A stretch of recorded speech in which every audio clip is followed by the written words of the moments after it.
ভারতের বিপক্ষে তাওহিদ হৃদয়ের যদি ওই ক্র্যাম্প না হতো, আর যদি 30-40টা রান বেশি হতো, তাহলে ভারতকে হারানো হয়তো সম্ভব ছিল।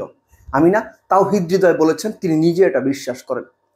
শুধু তাই নয়, 228 করেও নাকি ভারতকে হারানো সম্ভব ছিল, এবং সেখানে বোলারদের আরেকটু বেটার ভূমিকা রাখতে হতো। এখানেই প্রশ্ন আসে, মুস্তাফিজুর রহমান এবং তানজিম সাকিব ওই 228 রানের এগেনস্টেও যখন তারা 7-এর কাছাকাছি ইকোনমিতে রান দিয়েছেন, উইকেট তুলতে পারেননি, সেটাও বাংলাদেশকে ভুগিয়েছে। এর সঙ্গে আপনি যোগ করে নিন, বাংলাদেশ যে 2 স্পিনার খেলিয়েছে, একজন দিয়েছেন 10 ওভারে 37, একজন 10 ওভারে 38, তারা খুব ভালো বল করেছেন, কিন্তু সেই দিক থেকে ভারত আবার 3 স্পিনার খেলিয়েছে, 3 স্পিনার মিলে ভারতের 28 ওভারে 123 রান দিয়েছে। বাংলাদেশ কি বেস্ট 11 সিলেক্ট করতে গিয়েও উইকেটের ধরন বুঝো একজন স্পিনার কম খেলিয়েছে? এই প্রশ্নগুলো আসে, এই প্রশ্নগুলো থাকবে, এবং এর সঙ্গে আপনি যোগ করে নিন এই যে ম্যাচ জেতার হাঙ্গার, আরো ভালো কিছু করার যে ক্ষুধা, এটাও থাকাটা খুব জরুরি, যেটা আমার মনে হয়েছে বাংলাদেশের চাইতে ভারতের মধ্যে বেশি ছিল। আর এই ক্ষুধার প্রশ্ন যখন আসে, তখন আসে অল টাইম হেলদি বানের কথা। ক্ষুধা মিটবে যেখানে সেখানে, অল টাইম হেলদি বানে। আর যেখানে সেখানেই ক্রিকেট খেলা হোক না কেন, উইকেট যেমনই হোক না কেন, আপনাকে সেই বুঝে কাজ করতে হবে। আমি দুটো যে ইস্যু তুললাম, যে তাওহিদ হৃদয়ের ক্র্যাম্প হওয়া, তাওহিদ হৃদয় বিশ্বাস করেন যে ভারত যেভাবে ব্যাট করেছে, তারাও 47 ওভারে গিয়ে যেতেছে, অর্থাৎ ওই উইকেটে ব্যাট করা অতটা সহজ ছিল না। এই যে বাংলাদেশ শেষ 5 ওভারে তাওহিদ হৃদয় ক্র্যাম্প করলেন, শেষ 5 ওভারে 20 রানও তুলতে পারলো না।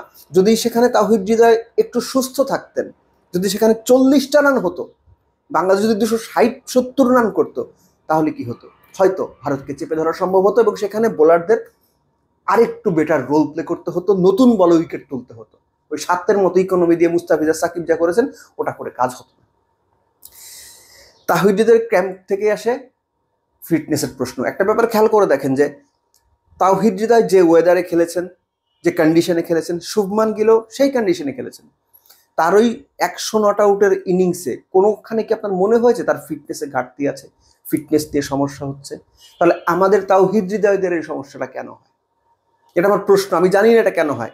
তারা যথেষ্ট প্র্যাকটিস করেন, তাওহিদ হৃদয় বাংলাদেশের সবচেয়ে ফিট প্লেয়ারদের একজন, কিন্তু তারপর তার এই অবস্থা হলো।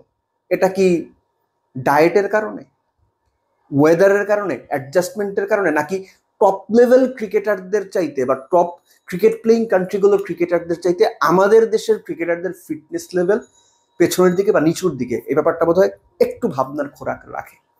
লাস্টলি, ফার্স্ট ম্যাচটা যেভাবে বাংলাদেশের টপ অর্ডার কলাপস করেছে, যেভাবে বাংলাদেশের বোলাররা নতুন বলে উইকেট তুলতে পারেননি কিংবা বড় থ্রেট ক্রিয়েট করতে পারেননি, এভাবে যদি যে কোনো ম্যাচে খেলা হয়, সেটা যদি জিম্বাবুয়ের এগেনস্টেও খেলা হয়, বাংলাদেশ না, যে কোনো দলেরই ভালো করার সম্ভাবনা কম।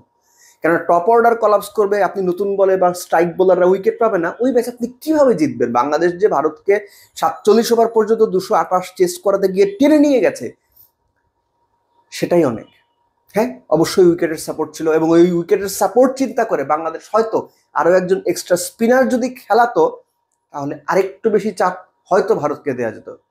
তারপরও ক্রিকেটে যে কোনো ম্যাচ শেষে ইফস অ্যান্ড বাটস যদি কিন্তু এগুলো থাকবে, কিন্তু সবকিছুর ঊর্ধ্বে বাংলাদেশের টপ অর্ডারকে রান করতে হবে। পরের 2 ম্যাচে ডেফিনেটলি বাংলাদেশের টপ অর্ডারকে বড় রান করতে হবে। বাংলাদেশের স্ট্রাইক বোলারদের নতুন বলে যত বেশি সম্ভব উইকেট তুলতে হবে, উইকেট টেকিং ডেলিভারি করতে হবে। কেননা এটা ভুলে গেলে চলবে না, বাংলাদেশ কিন্তু চ্যাম্পিয়ন্স ট্রফিতে চ্যাম্পিয়ন হবার লক্ষ্য নিয়েই খেলতে গেছে।